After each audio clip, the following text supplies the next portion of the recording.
Hello बच्चों, पहली कक्षा में आप लोगों ने वर्णमाला तो सीखी है। आज हम वर्णमाला में कुछ और जानने का प्रयास करेंगे, ठीक है।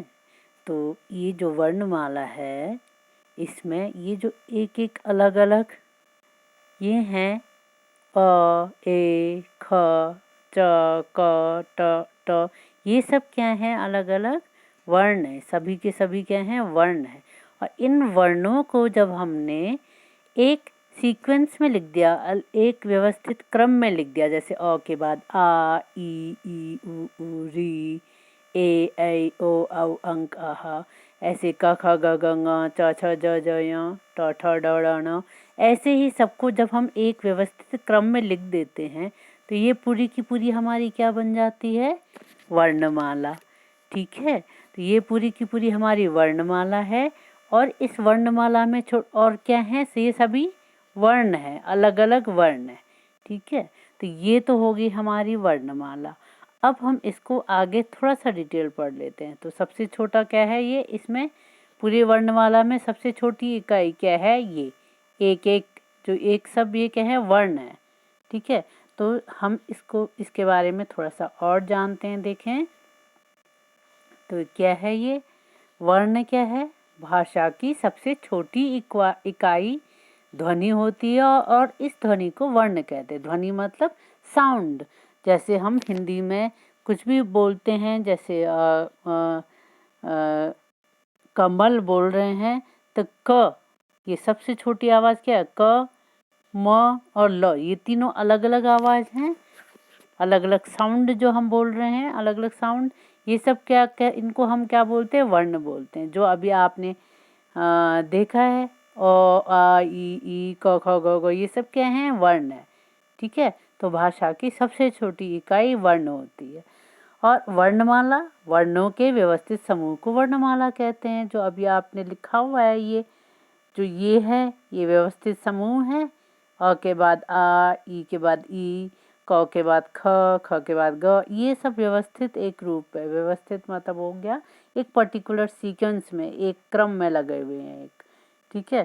तो इन्हीं को हम वर्णमाला कहते हैं, ओके।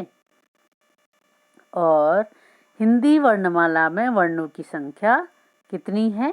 52 है, 52, 52 है। जैसे इंग्लिश अल्फ़ाबेट, इंग्लिश जब सीखते हो आप तो सबसे पहले हम क्या सीखते हैं? ABCD अल्फ़ाबेट सीखते हैं।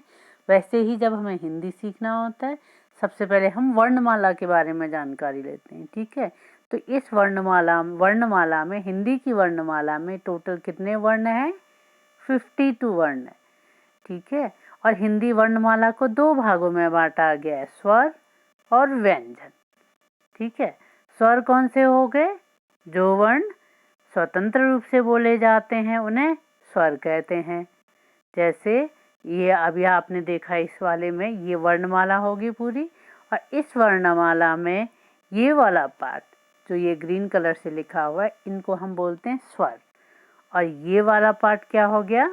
व्यंजन, ठीक है। वर्णमाला के दो पार्ट हो गए। एक ऊपर वाला पार्ट हो गया स्वर और ये वाला पार्ट हो गया व्यंजन, ठीक है। तो आप देखें जरा नीचे में, जो वर्ण स्वतंत्र रूप से बोले जाते हैं उन्हें स्वर कहते हैं, ठीक है। स्वतंत्र रूप से मतलब जब हमें इन वर्णों को बोलने के लिए हमें किसी और वर्ण की आवश्यकता नहीं होती। जैसे अ, आ, ई, उ, री, ए, ऐ, ओ। अब ये सब क्या हो गए? स्वर हो गए। और स्वर कितने होते हैं? स्वरों की संख्या 11 है। देखो 1, 2, 3, 4, 5, 6, 7, 8, 9, 10, 11 अ से लेके अव तक ये कितने हो गए? 11 हो गए, ठीक है। तो स्वरों की संख्या 11 है। और दो क्या होते हैं? देखो ये किनारे लास्ट में लिखे अंग और अहा, इनको हम बोलते हैं अयोगवाह, ठीक है। ये क्योंकि देखो अ के साथ जब हम ङ लगा दे, ङ की साउंड मिक्स कर दे रहे हैं तो अंग बन जा रहा है। अ के साथ जब ह की साउंड मिक्स कर रहे हैं तो अह बन जा रहा है। तो ये तो अ के हेल्प से, अ और दूसरे वर्ण के हेल्प से बन रहा है। इसको हम बोलते हैं अयोगवा। इन दोनों को हम बोलते हैं अयोगवा। और स्वर कितने हो गए शुद्ध? 11 स्वर। 11 स्वर और 2 अयोगवा। ये तो हो गए टोटल कुल स्वर। और इसके अलावा हमने दूसरा क्या है, स्वर के अलावा वर्णमाला में व्यंजन है। ठीक है, तो अब हम व्यंजन के बारे में देखें क्या है। जो वर्ण स्वरों की सहायता से बोले जाते हैं, ठीक है, जैसे क ख ग घ, ये सब क्या हैं, व्यंजन है। क बोलने के लिए हमें कैसे हमने क की साउंड कैसे आई, जब हम ये देखो क वर्ण और अ इन दोनों को जब हम मिलाते हैं तब बनता है क्या, क। ये जो छोटी सी आवाज है ये है जी, जैसे हल चिन्ह लग गया तो इसको हम बोलते हैं आधा क टाइप। ठीक है, तो इसकी साउंड होती है क क क थोड़ा सा। ठीक है, क आधा क और अ मिलके क्या हो जाता है, क। ये पूरा बनता है। ठीक है, तो जब भी हम क ख ग घ ये सब हम पढ़ते हैं तो उसमें हमारा क्या मिक्स है, अ साउंड इसमें मिक्स है। ठीक है, अ साउंड की सहायता से बोले जाते, अ की सहायता से बोले जाते। क अ, तो क और अ मिलके क बन गया। ऐसे ही ख और अ मिलके क्या बना, ख बना। ठीक है, तो ये स्वरों की सहायता से बोले जाते हैं। तो सारे के सारे व्यंजन किसकी सहायता से बोले जाते हैं, स्वर की सहायता से। ठीक है, तो ये क ख ग घ सारे क्या हैं, व्यंजन हैं। और ये हमारे क्या हैं, टोटल मिला के 39 व्यंजन हैं। ठीक है, इन सब को अगर आप काउंट कर लोगे तो ये टोटल मिला के कितने हो जाएंगे, कुल मिला के 39 व्यंजन है। ठीक है, इन 39 व्यंजनों में से ये जो लास्ट वाली लाइन है इसको हम बोलते हैं संयुक्त व्यंजन, क्योंकि इनको हम व्यंजन की सहायता से भी, व्यंजन भी इसमें व्यंजन का साउंड भी मिक्स है। अभी तो इसमें तो स्वर की सहायता से बोले जा रहे हैं। इसमें देखो जैसे लास्ट वाली लाइन है, इसको इरेज कर दें जरा। अब लास्ट वाली लाइन देखो, इसमें क्या लिखा हुआ है, क्ष त्र ज्ञ और श्र। ठीक है, इसको थोड़ा सा एनलार्ज करके दिखाती हूँ आपको। ये क्या है, लास्ट वाली लाइन पे क्या क्या लिखा हुआ है, जैसे श श स ह के बाद क्ष त्र ज्ञ और श्र, इन चारों को हम बोलते हैं संयुक्त व्यंजन। और इसको संयुक्त व्यंजन कैसे बनते हैं ये देखिए, क और श। देखो आधा क में जब ये नीचे से डंडी लग गई है, ये देखो, एक मिनट, क में जब हम नीचे से डंडी लगा देते, इसमें क में देखो नीचे से एक डंडी लगी हुई है छोटी सी, क के बाद नीचे से एक ऐसी डंडी लगी है, तो इसको बोलते हैं हल चिन्ह।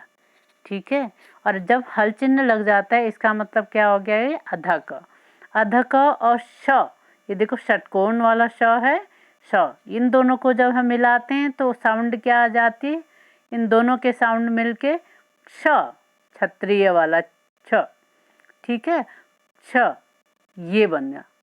और ऐसे ही आधा तो में जब नीचे से हल चिन्ह लग गया तो आधा तो और र, ये दोनों मिलके क्या बन गया, त्र त्रिशूल आपने पढ़ा है, त्र से त्रिशूल, तो वही त्र।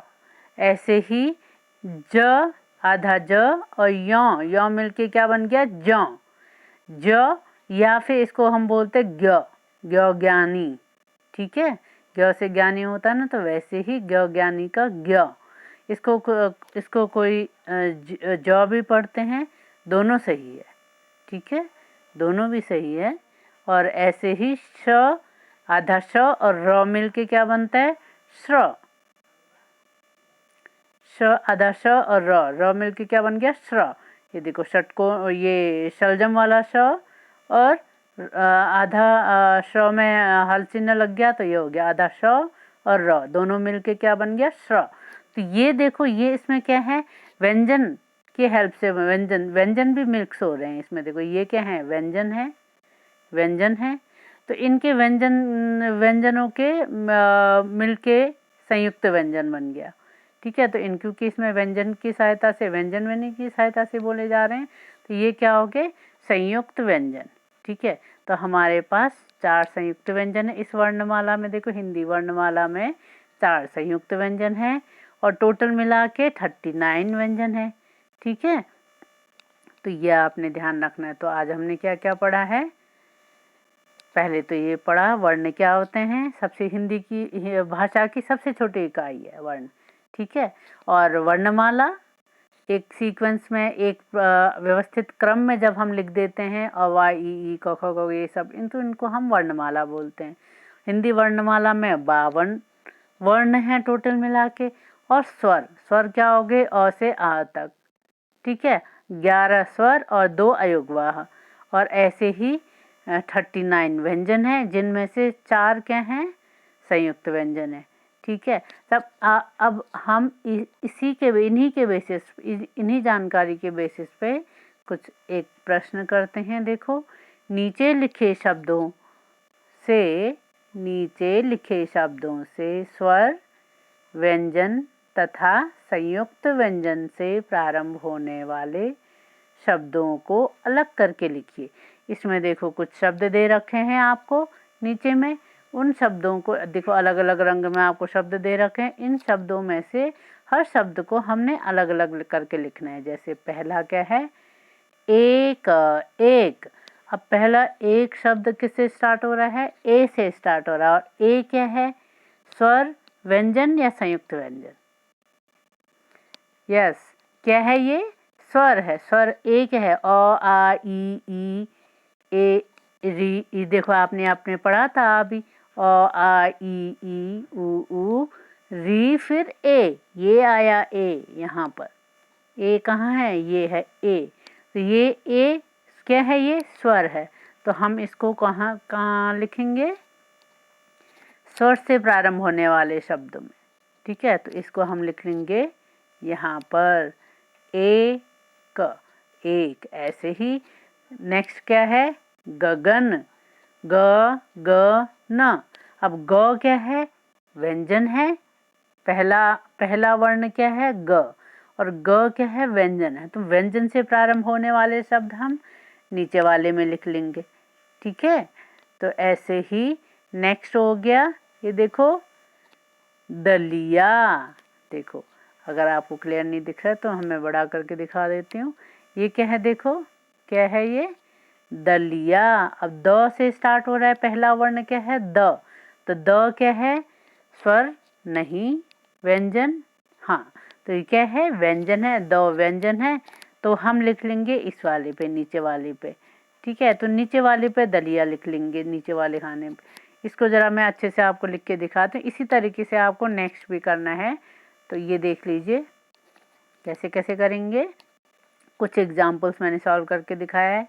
जैसे एक स्वर में आ गया, इसमें स्वर से प्रारंभ होने वाला शब्द है। गगन व्यंजन से प्रारंभ होने वाला शब्द नीचे आ गया। दलिया भी व्यंजन से स्टार्ट हो रहा है तो इस वाले में आ गया है। और अब ये देखो नेक्स्ट क्या है, ग्यो में आ की मात्रा ज्ञान, ग्यो किससे, पहला वर्ण क्या है, ग्यो। और अभी आप लोगों ने पढ़ा ग्यो किस में आता है, क ख ग वाले में लास्ट लाइन पे होती है, आपने देखा था। और वो क्या है, व्यंजन है। तो ग्यो क्या है, व्यंजन है। और व्यंजन में भी क्या थे, एक तो नॉर्मल व्यंजन था, दूसरा संयुक्त व्यंजन था। और तो ग्यो क्या हो गया, संयुक्त व्यंजन। तो हमने लिख लिया सबसे नीचे में ज्ञान, संयुक्त व्यंजन से प्रारंभ होने वाले शब्द इसमें लिख लिया है। ठीक है, ऐसे ही नेक्स्ट क्या है, ऊसर, देखो इस ये क्या लिखा है, ऊसर। पहला वर्ण है ऊ, तो ये किस वाले पे आ जाएगा, इधर पे आ जाएगा, स्वर से प्रारंभ होने। ऊ क्या है, स्वर है, तो इस वाले पे लिख लेंगे। ऐसे ही क्षमा और छ छत्री है। देखो छ छत्री से शुरू हो रहा है ये वाला वर्ड, है ना, छ छत्री से शुरू हो रहा है। और छ क्या है, संयुक्त व्यंजन है, तो हमने लिख लिया संयुक्त व्यंजन में। इसी प्रकार से आप बाकी सभी को भी लिख लेंगे। जैसे मैदान मौ से शुरू हो रहा है, वो व्यंजन में आ गया। पपीता पौ से शुरू हो गया, वो भी व्यंजन से प्रारंभ होने वाले में आ गया। झरना झ से शुरू हो रहा है, वो भी व्यंजन आ गया। ऋण ऋषि से शुरू हो रहा है, री से, तो ये किस में आएगा, स्वर में आ गया, ऋण। ठीक है, इसी तरीके से एडी, ए डी, देखो ए से स्टार्ट हो रहा है, ये स्वर है तो एडी यहाँ आ गया। श्रीमती, श्र, श्र क्या है, संयुक्त व्यंजन है तो हमने संयुक्त व्यंजन वाले पे लिख लिया। इसी तरीके से धनुष, धनुष क्या है, धनुष, ध नु ष, ध, ध धनुष, ध, ध क्या है, व्यंजन है, फिर से हमने व्यंजन वाले में लिख लिया। ऐसे त्रिभुज, त्र में छोटी की मात्रा त्रि, भ में छोटी ऊ की मात्रा भू और ज, त्रिभुज। ये देखो अगला क्या है, त्रिभुज। तो त्र से शुरू हो रहा है और त्र वर्ण क्या है, व्यंजन है, स्वर नहीं है। और व्यंजन में भी ये क्या है, संयुक्त व्यंजन है, तो हमने लिख लिया सबसे नीचे वाले में, संयुक्त व्यंजन वाले प्रारंभ होने वाले शब्द में इसमें लिख लिया। ऐसे ही ज्ञानी, ज्ञानी, अगला देखो क्या लिखा हुआ है, ज्ञानी। तो फिर से क्या आ गया, संयुक्त व्यंजन, तो हमने इसमें लिख लिया। ठीक है, तो इसी तरीके से ऊपर, ऊ क्या हो गया, स्वर, तो हमने यहाँ लिख लिया। इसी तरीके से बाकी शब्द, बाकी जितने भी शब्द हैं, इन शब्दों को भी आपने पढ़ना है और फिर वो कहाँ किससे स्टार्ट, कौन से वर्ण से स्टार्ट हो रहे हैं वो देख के आपको, समझ के आपको अलग अलग उस पर लिख लेना है। जो स्वर से स्टार्ट हो रहे हैं पहले वाली सबसे ऊपर वाली पे, और जो व्यंजन से स्टार्ट हो रहे हैं वो नीचे वाली पे, और जो संयुक्त व्यंजन से स्टार्ट हो रहे हैं उनको हमने लास्ट वाली लाइन, लास्ट वाले पे लिख लेना है। ठीक है, तो ये आप काम कंप्लीट कर लीजिएगा और इनको अपनी कॉपी में भी लिख लीजिए।